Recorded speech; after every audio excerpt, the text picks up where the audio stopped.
The August heat in Abilene, Kansas sat on everything like a wet wool blanket that had no intention of moving. It was 1875, deep summer, and the cattle trade that had once made this town roar was thinning out. The drovers were pushing their herds to Ellsworth and Wichita now, chasing the railroad money east. But the railroad money itself was still here, moving fast and quiet through the hands of men who wore clean collars and smiled at every newcomer. Nora Elspeth Crane was 24 years old, 5 feet and 3 inches of controlled composure, and she had been the Western Union telegraph operator in Abilene for exactly 11 days when the first dead man sent her a wire. She almost didn't notice it. The message came in on a Wednesday morning mid-shift, tapping through the key in a perfectly ordinary rhythm. The sender was listed as R. Alderman, Sedalia, Missouri. The recipient was listed as Estate of Robert Alderman, CSA, Dickinson County Clerk, Abilene, Kansas. Nora transcribed it, folded it into the appropriate message envelope, and set it in the outgoing collection tray. Then she pulled the receiving ledger to log the transaction, and saw the name Robert Alderman listed there already. Not as a recipient, as deceased. Date of death, March 14, 1875. Cause, fever, unattended. She read it twice. A dead man had just sent himself a telegram. She might have concluded it was a clerical error. 2 men with the same name, or a family member using the estate as a forwarding address. She might have set it aside and gone back to the morning's legitimate traffic. But then the door opened, and County Clerk Harlan Pruitt walked in. He was 51 years old, wide through the shoulders with a silver watch chain that caught the light when he moved in a manner so smoothly cordial it could make you feel guilty for noticing it. He visited the telegraph office every Tuesday and Friday without fail. Nora had already learned this from the boy who delivered her noon meal. He came for estate mail, he had explained on her first day, because the county had a fiduciary duty to the deceased and their assets, and it was simply more orderly if he collected correspondence directly. He smiled at her now with practiced warmth. "Miss Crane, settling in well, I hope." She handed him the envelope for the estate of Robert Alderman without expression. He thanked her, tucked it into his coat without opening it, tipped his hat, and left. Nora watched the door close behind him and sat very still for a long moment. Then she opened the county death ledger she had requisitioned from the land office on her second day, a habit from her father, who had always said that a telegraph operator who understood the paperwork around her was worth 3 who didn't, and she began to count. 12 names. 12 men declared dead in Dickinson County between January and July of 1875, all with the same cause of death listed in the same handwriting, fever, unattended, all with estates noted as collected and administered by H.N. Pruitt, County Clerk, per emergency probate provision. 12 men, 1 summer, 1 clerk, 1 phrase repeated like a stamp, and at least one of them had sent a wire from Missouri 40 minutes ago. Before we go deeper, comment below and tell us where you're listening from, and if you can handle true-to-life frontier terror, subscribe to True West, because the next story gets darker. Nora had learned the telegraph key from her father in a railroad switching office in St. Joseph, Missouri, when she was 14 years old. Her father, Ellis Crane, had been a railroad survey cartographer, a quiet, meticulous man who believed that every system contained its own record of every lie ever told within it, if you knew how to read the residue. He had taught her Morse code the way other fathers taught their daughters hymns, patiently, insistently, with the belief that it would protect her someday. He had taken a surveying contract in Abilene in the spring of 1873. He had died there according to a letter she received that autumn, of fever. Unattended. She had not been able to afford the journey to collect his effects. The county had administered his estate. There had been nothing left by the time any accounting reached her. She had taken the Abilene posting the moment it opened. She had told herself it was opportunity. She had never quite examined whether she believed that. On her first full week at the key, she had noticed something small and, she thought, unremarkable. The telegraph ledger used 2 different ink colors. The standard black-brown iron gall ink appeared on every ordinary entry, rancher to rancher, merchant to wholesaler, personal messages sent to wives and mothers. But a second ink, bluer in tone and slightly thicker, appeared exclusively on messages tagged to estate accounts. To the dead. She had assumed it was simply a different pen kept for administrative correspondence. The previous operator, a man named Cully Marsh who had left his post in the middle of a shift 3 months ago, had clearly maintained his unfiling idiosyncrasies. She thought of Cully Marsh now. The boy delivering her lunch had mentioned him twice, always with the same tail-off in his voice, as though the end of the sentence required courage he didn't have. He left real sudden, the boy had said. Middle of a day. Left a telegram half wrote in the out tray. Nobody ever sent it. Nora had found that telegram on her third morning, pressed flat under the ledger weight. The message was addressed to a name she didn't recognize, a woman in Topeka. It read, "They are not dead. He has the physician's pen. Get word to." It stopped there. She had read it 4 times, and then placed it carefully in the back of her private journal. She had told no one. Now at her desk, in the flat, amber light of an August evening, she opened the ledger to the estate entries and began to read them with the full attention she had been withholding for 11 days. The blue ink messages were not random. They followed a pattern, a sending pattern, a reply pattern, and they clustered around specific accounts. 7 of the 12 dead men's estate accounts showed active correspondence, not letters from distant attorneys managing assets. Actual back-and-forth exchanges, sometimes within days of each other. Dead men negotiating. She pulled 3 of the message carbons at random and held them to the lamp. Each one had a line of characters in the bottom margin. Small, faint, written in pencil that had been partially erased. Not fully erased. Not by someone who expected a careful reader. The characters were a letter substitution cipher. Simple, but specific. And she recognized it immediately, with a physical jolt that sat somewhere between her sternum and her throat, because her father had invented it. He had taught it to her as a game when she was 12. It was not a published system. It was not a standard railroad cipher. It was his. She sat in the cooling office with the lamp hissing quietly beside her and the summer dark pressing against the window glass, and she understood, not everything yet, but enough to know that she was no longer investigating a clerical oddity. Someone had known her father's cipher, and someone had been using it in the margins of messages from dead men. Tillybo and Dr. Ambrose Ketley. He kept his office in a clapboard building on Cedar Street, 2 blocks from the cattle pens that were increasingly empty. The smell of livestock still haunted the street, a baked, sweetish sour smell that the drought had concentrated into something almost visible. Dr. Ketley was 58, rheumy-eyed, slow-moving, and he shook her hand with the careful formality of a man performing a social action he had memorized rather than learned. His office was clean in the way that offices are clean when someone else does the cleaning. Orderly but not inhabited.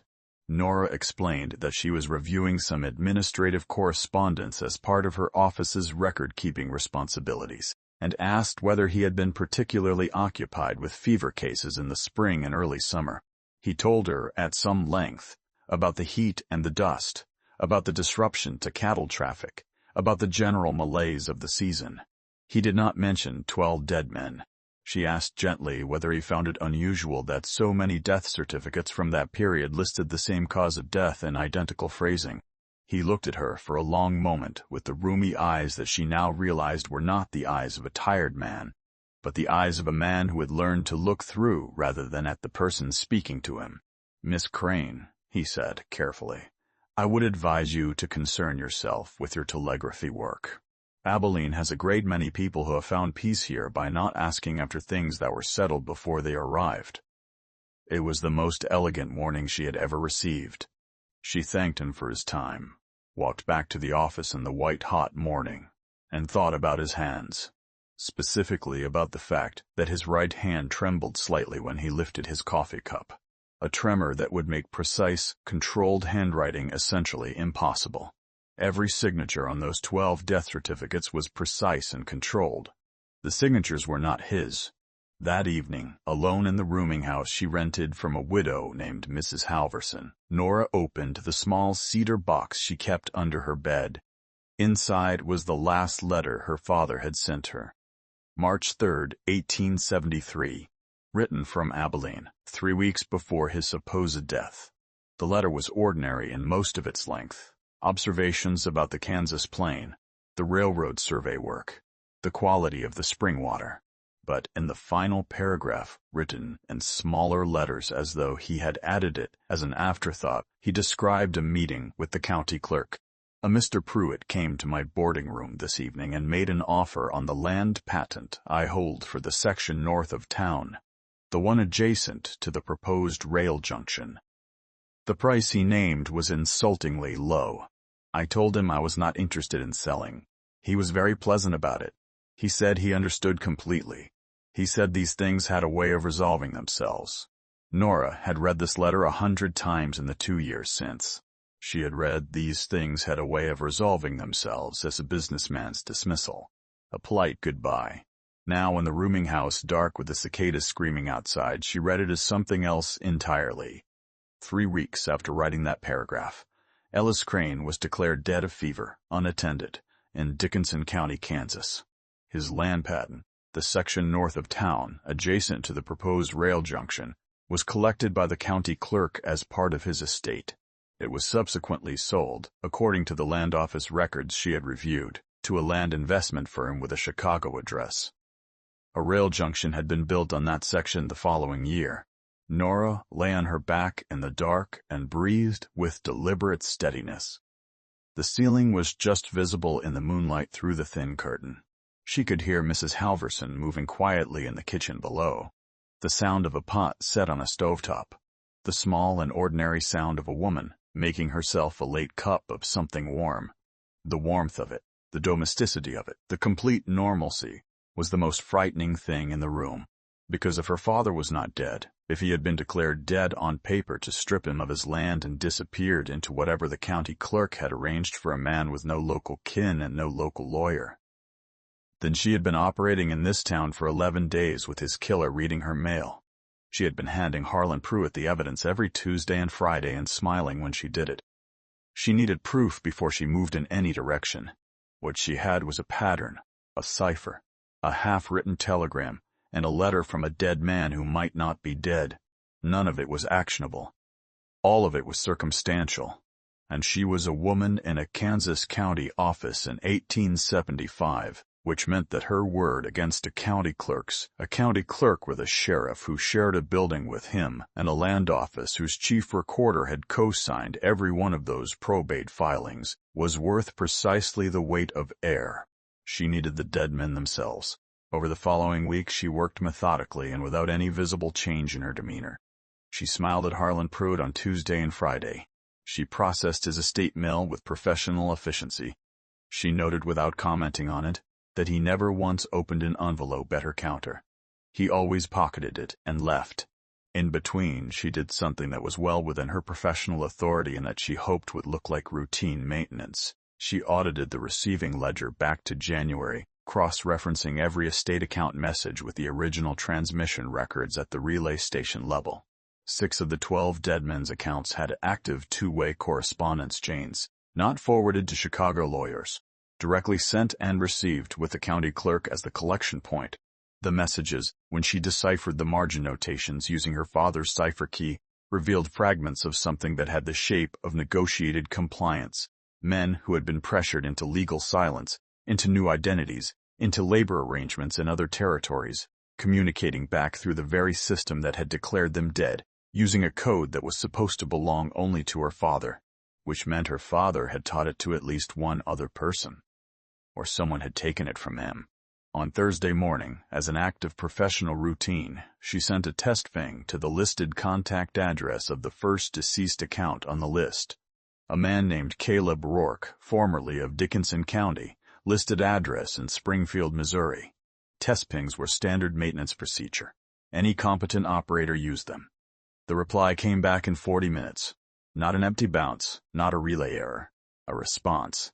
Keyed by a human hand in standard Morse, with a specific identifier code that meant message received, awaiting further transmission. Caleb Rourke, dead since February, was sitting at a telegraph key in Springfield, Missouri, and he had just answered her. She copied the exchange code carefully, closed the ledger, and then sat very still while a cattle buyer at the public counter spent 6 minutes describing a dispute over shipping weight that she processed with complete professional attention while her hands remained perfectly steady and her mind was somewhere else entirely. Someone had organized the dead men into a communications network, and they'd been hiding it in plain sight inside her office for months. The land purchase was what had initially pointed suspicion at Dr. Kedley, and it was where Nora spent the next 3 days before she understood that it was bait. The county land record showed clearly that Kedley had purchased 3 farmland parcels from the estates of deceased men. Purchased them at prices that were, even accounting for the drought depression, egregiously below assessed value. It looked like participation, it looked like reward. But Nora had spent enough time with documents to understand the difference between a man who buys land because he is part of a scheme and a man who buys land because he is being used to launder a paper trail. Kedley's purchases all had one quality in common. They were the least valuable parcels in each estate, not the land near the rail junction, not the section with the water access. The rocky corners, the Dust Bowl quarters, the acreage nobody in Chicago was going to invest in. A conspirator gets the valuable land. A patsy gets the scraps, so there's a name on the small transactions to make the overall ledger look diversified. She checked the signature on the land transfer documents for Kedley's parcels. His own signature, not a forgery, which meant Kedley had signed real documents.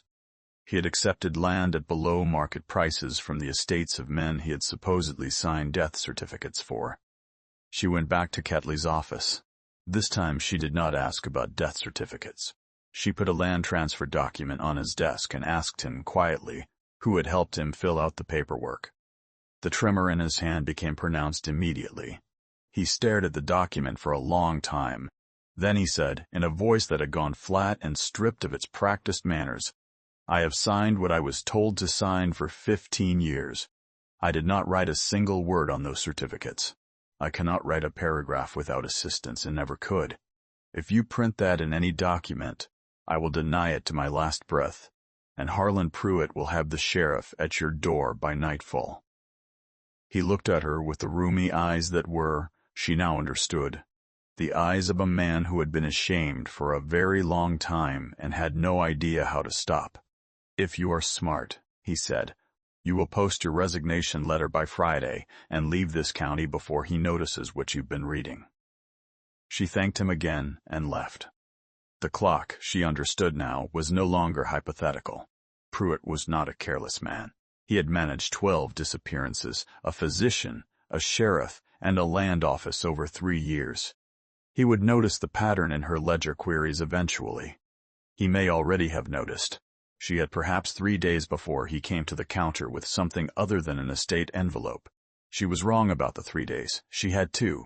On Friday morning, Deputy Sheriff Carl Mast appeared at the telegraph office door with a folded document and the expression of a man carrying out an instruction he had not been asked to think about. He informed her that the county had received a complaint from a local resident regarding unauthorized review of probate documents, and that she was required to surrender the receiving ledger and her personal station log for administrative review. The complaint, she noted, was not signed by any resident. It was issued by the county clerk's office. She handed over the ledger without protest. She had spent Thursday night copying the relevant entries by hand into her private journal, which was in her boarding room under Mrs. Halverson's good flour sacks. Mast was not a cruel man. He was a man who had learned that asking questions in Dickinson County cost more than not asking them. He looked at her with the eyes of a man who knows a wrong is happening and has made his calculation. "You're new here," he said, not unkindly. "Don't make yourself into a problem." "I appreciate the advice," she said. He left. By noon, she had received a message from the Western Union District Supervisor in Topeka, informing her that her posting was under review pending the administrative complaint, and that she should restrict her activity to routine transmission only. The county clerk had reached Topeka before she had. The isolation was complete. Her station authority was suspended. Her records were gone. The physician would deny everything. The deputy was managed. The land office was co-signed into the fraud. The district supervisor was a man who responded to formal complaints from county officials and had no reason to disbelieve one. and Harlan Pruitt would be at her counter on Tuesday with his smile and his watch chain, and she would have nothing but a private journal full of handwritten copies that any lawyer in the territory would call the self-serving notes of a dismissed employee. Unless she thought about the Tespink, she thought about Caleb Rourke, sitting in a key in Springfield, Missouri, waiting. She thought about her father's cipher, and the margins of 7 telegrams, and the only man who could have taught it to anyone in Abilene. She thought about what it meant that the dead men were still communicating. They were not just hiding, they had been waiting for someone to answer. On Monday afternoon, Harlan Pruitt came to her counter. He was not smiling this time.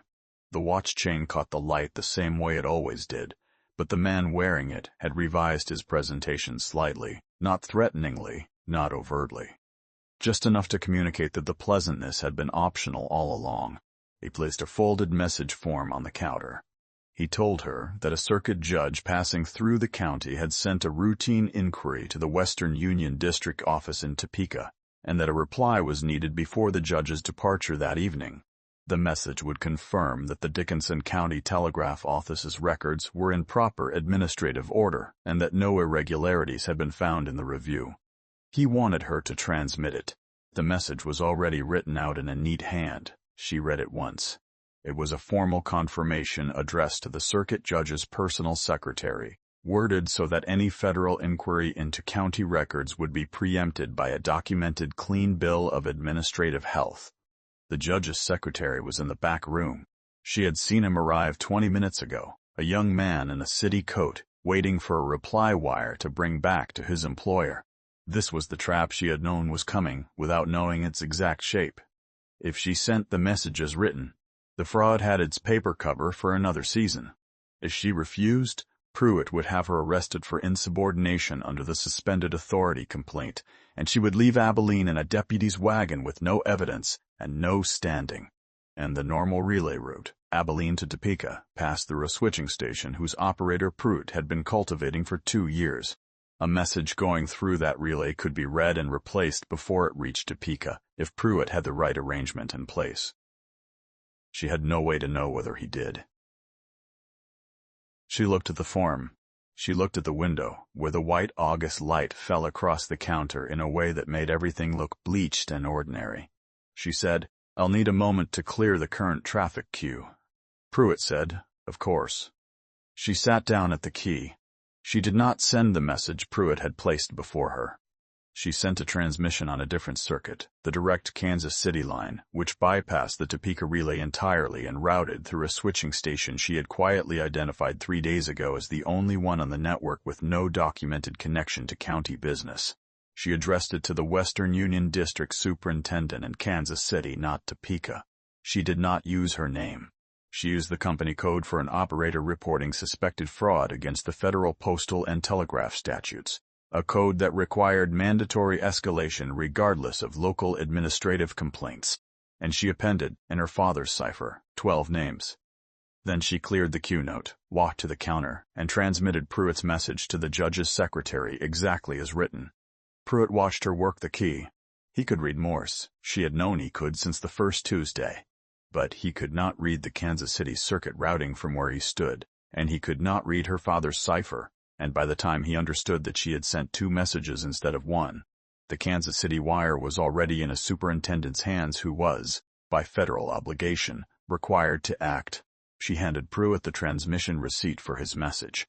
He looked at it for a moment, then looked at her face, and something passed through his expression that was not anger and not surprise, but rather the specific recognition of a man who has overestimated his own thoroughness. He left without speaking. She had perhaps 6 hours before he understood what she had done. She did not go back to the boarding house that night. She stayed in the telegraph office with the door bolted and the lamp low, and she worked the key until 3 in the morning because the Kansas City superintendent had replied within 2 hours with a federal code that meant he had escalated to the U.S. Marshal's office in Topeka and that she was to document everything she could transmit before local interference became possible. She transmitted the copied ledger entries. She transmitted the deciphered margin notations. She transmitted the text of her father's letter from March 1873. She transmitted the land transfer records she had memorized. And then she opened a direct line to the Springfield, Missouri relay and keyed the contact code she had received from Caleb Rourke. He responded within minutes. And the next hour, through the click and pause of a Morse conversation conducted in the middle of a Kansas night, she learned the shape of what Harlan Pruitt had built. 12 men, all holding land with value attached to railroad proximity, all without immediate family in the county, all unable to afford attorneys, had been approached, pressured, and ultimately presented with a choice: sell at Pruitt's price or be declared dead on paper and relocated to labor arrangements in Indian Territory or the further plains, under new names, with the threat of a formal criminal charge fabricated from Pruitt's position if they resisted. Most had chosen relocation over a county jail where the sheriff answered to the same man. The cipher in the margins was how they had maintained contact. Caleb Rourke had known her father. Her father had refused the relocation. Her father had been the only man to refuse. What happened to a man who refused, Rourke did not say directly, but he told her where the labor camp was. He told her it was run by a freight contractor in the Cherokee Strip who kept his workers in debt peonage through a company store arrangement that was technically legal and practically inescapable. And he told her that a man named Ellis Crane had been there for 2 years and was alive. Nora sat with her hand on the telegraph key for a long moment after Rourke's transmission ended. The lamp hissed. Outside, a horse moved somewhere in the dark street. The cicadas had finally stopped. She keyed one final message, to the U.S. Marshal in Topeka, appended to her earlier transmission. She gave the location of the labor camp. She gave her father's name. She gave the freight contractor's name. Then she sat back and waited for morning. The sun came up the same color as dust, and it was the most beautiful thing she had ever seen. Harlan Pruitt was arrested on a Wednesday 17 days after Nora's Kansas City wire reached federal hands. The U.S. Marshal's office sent 2 deputies who arrived on the afternoon train with a federal warrant that superseded every piece of county paper Pruitt had accumulated. The sheriff, a man named Beale, who had spent 3 years being carefully useful, surrendered his badge the same afternoon without being asked, which was either conscience or mathematics. 4 of the 12 men were located within 6 weeks. Their legal deaths were formally reversed by a federal order that required a territorial court proceeding of quiet, almost embarrassed brevity. They came back to Kansas to find their land sold, their credit destroyed, and their names attached to probate records that would follow them through every future transaction they attempted for years. Legal restoration, it turned out, did not come with financial restoration. 7 could not be found. They may have chosen not to be found. A man who has been dead on paper for long enough sometimes finds reasons to stay that way. Ellis Crane was found in the labor camp on the Cherokee Strip on September 14, 1875.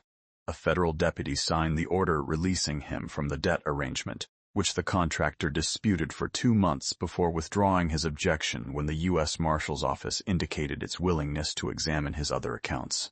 Ellis Crane walked back into Kansas 3 months later. He was 51 years old and looked older. He had a cough that the drought air did not help. His land patent was gone, legally transferred and sold through a chain of transactions that a federal court found procedurally fraudulent, but practically irreversible, because the Chicago investment firm that now held the rail junction section was represented by 4 attorneys and had done nothing technically unlawful in its purchase from what had appeared to be a legitimate estate sale. The fraud was Pruitt's. The profit was theirs. The law moved at the speed of paperwork, and the investors had a 2-year head start. Ellis Crane had no land, no savings, no professional standing, and no record of the 3 years of his life he could explain to any official body. Without a proceeding he could not afford. He sat across from his daughter in Mrs. Halverson's kitchen on a November evening, and drank his coffee, and looked at his hands and did not speak for a long time. Nora watched him. She had spent 2 years believing him dead. She had come to this town to find an answer or a grave, and she had found him, which was the better of the 2 outcomes she had permitted herself to imagine.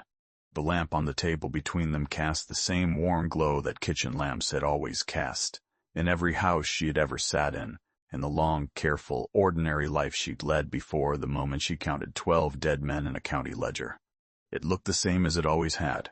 It felt entirely different now. Dr. Ketley testified in the federal proceeding and was not charged, in exchange for a full accounting of every certificate he had signed without composing. He continued to practice medicine in Abilene. His patients knew nothing. His hands continued to tremble. Harlan Pruitt was convicted of fraud against federal land statutes, mail fraud, and unlawful seizure of property. He received a sentence of 8 years, of which he served 4 before a territorial parole board found him in declining health. He died in 1882 in a boarding house in Lawrence, Kansas, in a room that was not unlike the rooms he had arranged for 12 other men, and he died with his watch chain on the nightstand and no one present. Nora kept her telegraph posting. The district superintendent in Kansas City, who had a better understanding of what she had managed than anyone gave him credit for, saw to it personally. She worked the key in Abilene for 2 more years, and the receiving ledger on her counter was always in one ink color, and she read every entry with the attention of someone who has learned that the most dangerous lies are the ones written in the most ordinary hand. One question she never fully resolved. Cully Marsh, the operator who had run from his post mid-shift with a half-written telegram in the out tray, what had he seen, specifically, and where had he gone? The federal inquiry found no record of him after March 1875. He was not among the 12. He was not in a labor camp. He had simply stepped away from his key, mid-word, mid-sentence, mid-life. And the frontier had folded around him the way it folded around so many people who saw too much in a county where the law was a man with a watch chain and a pleasant smile. She asked after him, quietly, for years. She never found a name in any ledger that answered to his. If this story got under your skin, like, subscribe, and join Haunted West. Because out here, the frontier isn't haunted by ghosts. It's haunted by what people do, and by what they get away with.